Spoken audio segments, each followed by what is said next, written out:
Hey guys, Eli here from Nintendo Network 64, here today to review HarmoKnight for the Nintendo 3DS eShop. HarmoKnight is a game that proves that not everything GameFreak touches is gold. This isn't to say that HarmoKnight is a bad game, because it isn't by any means. It's just that HarmoKnight doesn't meet the standards that GameFreak set for itself when it usually releases a game, most notably with the Pokemon franchise. I went into HarmoKnight with very large expectations, and although I got a good game in return, I didn't get the game I was hoping for. HarmoKnight is very simple. Too simple, in fact. A vast majority of levels can be beaten by pressing no more than 2 buttons. One button is used for jumping, while another is used for hitting enemies. This is very disappointing, as most other rhythm games have a pretty diverse control scheme. Occasionally, the game will allow you to play as another character for a very short amount of time. These variations aren't very unique, and these extra characters still only use 2 buttons, which pretty much defeats the purpose of putting in extra characters in the first place. The only time when you're using more than 2 buttons is during HarmoKnight's awful boss battles.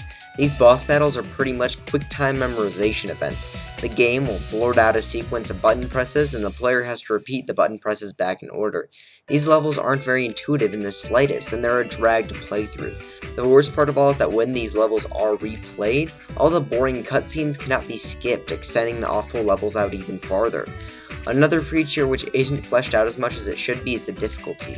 The game has 2 difficulties. There's a default normal difficulty and a harder mode, which is unlocked once a player gets a great ranking in a level. Unfortunately, in all the worlds except the last one, the normal difficulty is a pushover. Most music rhythm games have 5 or more difficulty levels, but HarmoKnight plays it simple and safe once again, opting for only 2. This greatly decreases the amount of value of HarmoKnight, as it takes much less time to complete.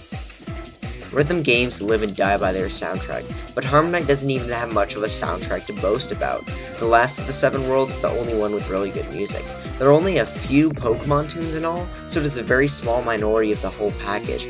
The rest of the music is forgettable and even annoying at parts.